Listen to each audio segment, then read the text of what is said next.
میں نے آپ کو گزارش کی تھی کہ حج 3 طرح کے ہوتے ہیں، حج قران، حج تمتع اور حج افراد۔ چونکہ ہمارے ہندوستان پاکستان میں زیادہ تر لوگ حج تمتع کرتے ہیں اور باہر کے بھی لوگ کرتے ہیں، یہ نہیں کہ کوئی ہندوستان پاکستان والوں کا خیال کر کے ہم کر رہے ہیں، تو اس لیے پہلے ہم نے کہا کہ حج تمتع کے بارے میں تفصیل ذکر کر دیتے ہیں، پھر چونکہ تقریباً مناسک ایک جیسے ہوتے ہیں تو حج قران، حج افراد پہ کلام ہو جائے گا۔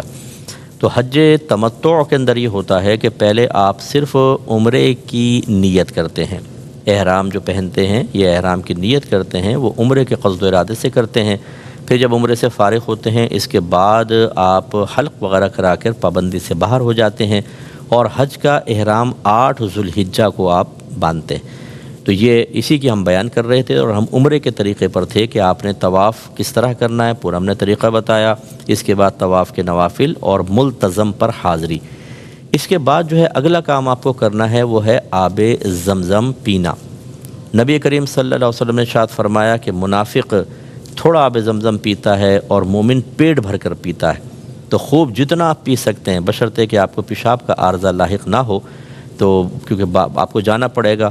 ویسے ہی میں عرض کر دوں، ابھی میں اس کے مسائل بھی ذکر کرتا ہوں کہ سعی کے لیے باوضو ہونا لازم نہیں ہے، لیکن بہرحال اگر اس کے درمیان پیشاب کی شدت ہو گئی، جیسے بعضوں کے مثانے کمزور ہوتے ہیں، تو پھر آپ کو درمیان سے جانا پڑے گا اور رش بہت ہوتا ہے جا کر آنا۔ تو بہرحال اگر اس قسم کی کوئی مجبوری ہے تو آپ قلیل بھی پی سکتے ہیں، ورنہ خوب پیٹ بھر کر پئیں۔ اور نبی کریم صلی اللہ علیہ وسلم کا فرمان ذیشان ہے کہ آب زمزم کو جس نیت سے پیا جائے اللہ تعالیٰ اس نیت کو پورا فرما دیتا ہے، یہ مفہوم ہے احادیث کا۔ تو لہٰذا آپ نیک بننے کی نیت سے پئیں، گناہوں کے کفارے، جنت کے حصول کے لیے۔ علامہ جلال الدین سیوطی صاحب رحمۃ اللہ علیہ نے فرمایا میں نے اس قصد و ارادے سے آب زمزم پیا کہ میں جتنی بھی کتابیں لکھوں اللہ تبارک و تعالیٰ اسے عوام و خواص میں مقبولیت عطا فرمائے۔ تو آپ نے 1000 کے قریب چھوٹی بڑی کتابیں لکھی اور سب کے سب مقبول ہوئیں، تو اس لیے آپ یہ اچھی نیت کر سکتے ہیں۔ اس کے بعد اب آپ کو سعی کرنی ہے۔ یہ 2 پہاڑیاں ہیں، ایک صفا ایک مروہ، ان کے درمیان آپ کو چلنا ہے، تھوڑا سا دوڑنا ہے۔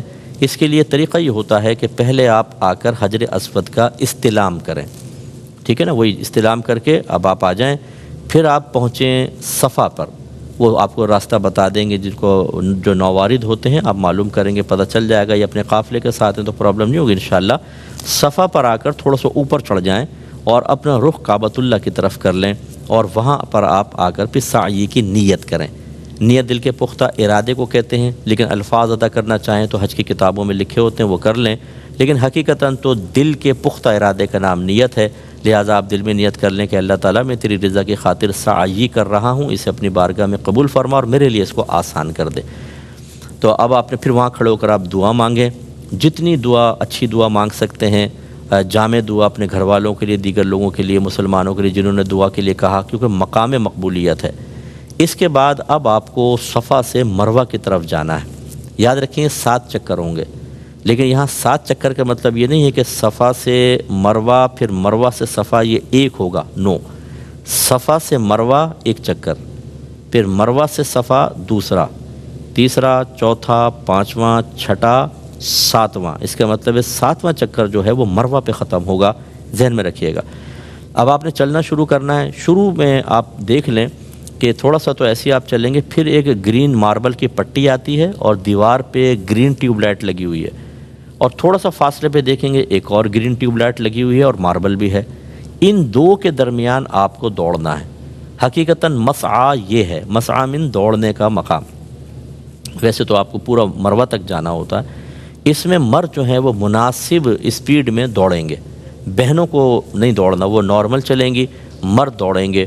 اب دیکھیں یہ ہے بی بی ہاجرہ رضی اللہ تعالی عنہا کی سنت کہ حضرت اسماعیل علیہ السلام کے لیے پانی کی تلاش میں خاتون دوڑی تھی، لیکن عورتوں کے لیے منع ہے نبی کریم نے مردوں کے لیے، کیونکہ عورتوں کے لیے مناسب نہیں دوڑنا، تو مرد دوڑیں گے۔ تو یہاں سے دوڑیں، وہ جب دوسری گرین لائٹ پہ پہنچیں تو بس پھر آپ دوڑنا موقوف کر دیں۔ اب آپ چلتے ہوئے نارمل مروہ تک پہنچیں گے، یہ 1 چکر پورا ہوا۔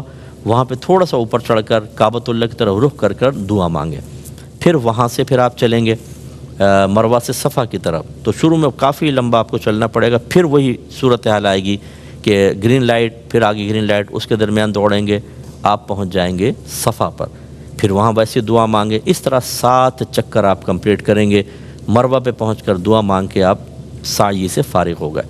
اس کے بعد اب حلق یا قصر کروانا ہوگا۔ جو حضرات اپنے گھر سے ہی، جیسے میں نے مشورہ دیا تھا کہ مرد حضرات گھر سے ہی حلق کروا کے چلے جائیں تو بال ٹوٹنے اور گرنے کی مشقت سے بچیں گے، جرمانے لازم نہیں ہوں گے۔ تو اب وہ بال چاہے کتنے چھوٹے چھوٹے ہوں اسی پہ اس طرح پھیر لیں تو آپ کا یعنی سیفٹی ریزر وغیرہ پھیر لیں تو وہ حلق ہو جاتا ہے اگر بال نہ ہوں تو، اور ہیں تو پھر آپ افضل ہے کہ پورے مرد جو ہیں پورے سر کے بال صاف کروائیں، کہ نبی کریم صلی اللہ علیہ وسلم نے حلق کرنے والوں کے لیے 3 دفعہ دعا فرمائی ہے، اور قصر کرنے والوں کے لیے اس کے بعد 1 مرتبہ، حلق والوں کے لیے 3 دفعہ دعا، اور فرمایا کہ جب آدمی حلق کرتا ہے تو اس کے ہر بال کے بدلے بروز قیامت اسے نور دیا جائے گا۔ تو اس لیے اب یہ طریقہ کار صحیح نہیں ہوتا کہ آپ وہاں پہ، میں نے دیکھا ہے کہ ابھی ہمارا مشاہدہ یہ ہوا، عربک لڑکے لڑکیاں کھڑے ہوتے ہیں بدو، آپ جائیں گے بس تھوڑا سا آپ کی ایک زلف کاٹیں گے، چلیں جی آپ احرام کی پابندی سے باہر ہو، کینچیاں ہوتی ہیں پیسے لے لیتے ہیں، آپ ان پہ نہ جائیے۔ اچھی طرح یاد رکھیں یہ پورے سر کے بال صاف کروائیں مرد، یا پھر اگر آپ قصر کرنا چاہتے ہیں، قصر کا مطلب سر نہ مڑوائیں بال کٹوا لیں، تو پھر بھی کم از کم پورے سر کے 1 پورے کے برابر، پورے سر کے 1 پورے کے برابر بال ہر طرف سے کٹنا ضروری ہوتا ہے، اور یہ مشکل ہوتا ہے۔ یا کم از کم آپ سر کے 4 حصے کر لیں، جیسے یوں یوں، یہ جو 1 حصہ چوتھائی اس کے سارے بال 1 پورے کے برابر کم از کم کٹنے چاہیے۔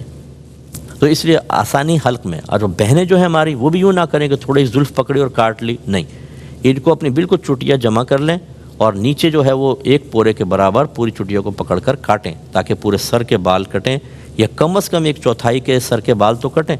تو یہ اپنے بالوں کی آپ کو خیال نہیں کرنا کہ جی میرے بال بہت چھوٹے ہو جائیں گے اور بھی عمریں کروں گی، ابھی آپ فوراً بال کاٹیں، اللہ برکت دے گا۔ جب آپ نے یہ حلق، یہ قصر کر لیا تو آپ احرام کی پابندی سے باہر ہو گئے۔ اب آپ جا کے غسل وغیرہ کریں اور نارمل کپڑے پہن لیں، چونکہ ہم حج تمتع کا بیان کر رہے ہیں، لہٰذا اب آپ کو 8 ذو الحجہ تک مکۃ المکرمہ میں آرام سے رہنا ہے۔ اس دوران آپ درود پاک پڑھیں، نفل نمازیں پڑھیں، قضا نمازیں اپنی پڑھیں، مطالعہ کریں۔ اس کے علاوہ آپ نفلی طواف کر سکتے ہیں اگر پرمیشن مل جاتی ہے، اور عمرہ بھی کر سکتے ہیں اگر آپ اور عمرے کرنا چاہیں، لیکن اس کے لیے آپ کو کرنا ہوگا کہ آپ کو مسجد عائشہ جانا ہوگا اور وہاں پر جا کر یعنی حدود حرم سے باہر نکلنا ہوتا ہے جو مسجد عائشہ میں ہے، مسجد عائشہ ہے، وہاں جا کے آپ احرام پہن کر عمرے کی نیت کر کے مزید عمرے بھی کر سکتے ہیں، اس کی گنجائش نکلتی ہے۔